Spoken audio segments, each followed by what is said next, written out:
Hey kids, my name is Elijah, just me here. I'm gonna teach you how to solve a Rubik's Cube. So watch carefully.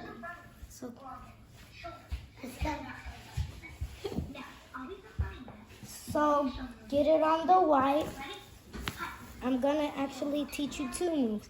So what you wanna do is go up and then put it that way.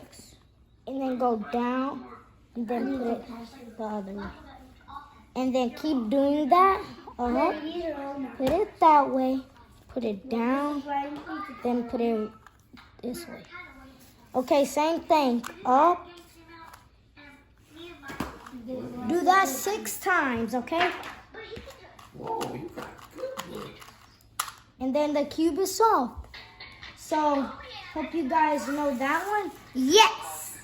So, and what you want to do, this is another trick.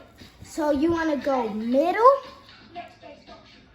left, middle, left, middle, left, middle, left, middle, left, middle, left, middle, left, middle, left.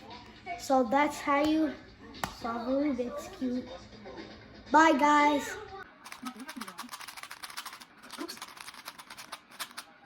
I'm gonna do that one more time. Oops, I keep. I'm gonna do it one more time, okay, Mom?